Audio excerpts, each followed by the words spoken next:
তারা শত শত বছর ইবাদত করত, শত শত বছর তারা জিহাদ করত। তখন তিনি আফসোস করে বললেন, হায় রে, আমার শেষ সময়ের উম্মতের কি হবে? কারণ তিনি বলেছেন যে আমারু উম্মতি মা বাইনা সিত্তিন ইলা সাবঈন, আমার উম্মতের গড় বয়স হচ্ছে 60 থেকে 70।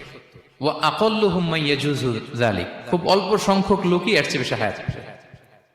রাসূল সাল্লাল্লাহু আলাইহি ওয়াসাল্লাম যখন দেখলেন যে শত শত বছর হায়াত পেয়েছে বনি ইসরাইলের লোকেরা, বনি ইসরাইলের ওরা শত শত বছর জিহাদ করেছে, তো আমার উম্মত তো 60 বছরে তার হায়াতই শেষ,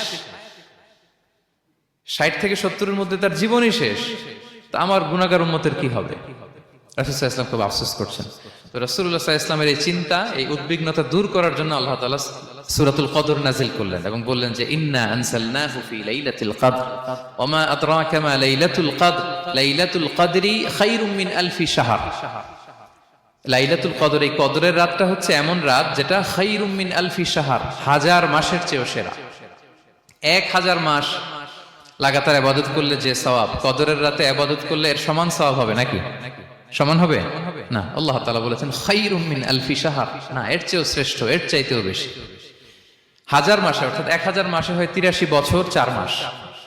তো কদরের রাতে যদি আমরা ইবাদত করি তাহলে 83 বছর 4 মাস ইবাদত করলে যে সওয়াব, সে সওয়াব আল্লাহ তাআলা আমাদের আমলনামায় নসিব করবেন। তো আমরা যেন এই কদরের রহমত বরকত থেকে যেন আমরা বঞ্চিত না হই। তো রাসূল সাল্লাল্লাহু আলাইহি ওয়াসাল্লামকে সান্ত্বনা দেওয়ার জন্য যে, হে নবী, আপনি চিন্তিত হবেন না, বনি ইসরাইলের অনেক লোক 1000 বছর হায়াত পেয়েছে, শত শত বছর ইবাদত করেছে, জিহাদ করেছে, তারা হায়াত পেয়েছে বেশি কিন্তু তারা কদর পায়নি। আর আপনার উম্মতকে আমি হায়াত দিয়েছি কম কিন্তু তাদেরকে কদর দিয়েছি। সুবহানাল্লাহি ওয়া বিহামদি, লাইলাতুল কদর দিয়েছি, যে কদরের রাত 1000 মাসের চেয়েও সেরা। তো এই কদরের রাতকে আবার লাইলাতুন মুবারাকাও বলা হয়েছে। ইন্না আনসালনাহু ফি লাইলাতিন মুবারাকা, এটা বরকতময় রাত।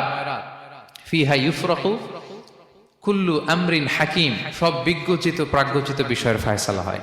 এটা বেসিক্যালি একটা বাজেট রাত বলা যায়। এ রাতে আগামী 1 বছরে আমাদের কি ঘটবে না ঘটবে আল্লাহ তাআলা এটার বাজেট করেন, এটাকে রিভাইজ করেন। সো এই রাতটা অনেক গুরুত্বপূর্ণ। তো এই কদরের রাত, এটা কবে?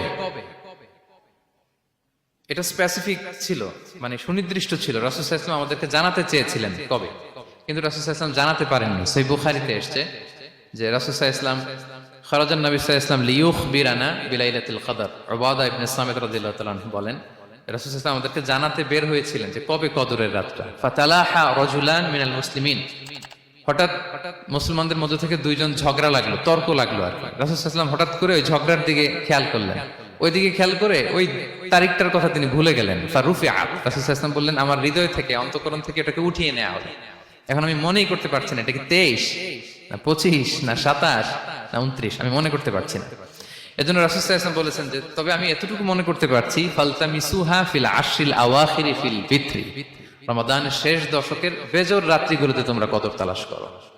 বেজর রাতে যদি তোমরা কদর তালাশ করো তাহলে এই কদর সুনিশ্চিতভাবে তোমরা পাবে। Be a part of our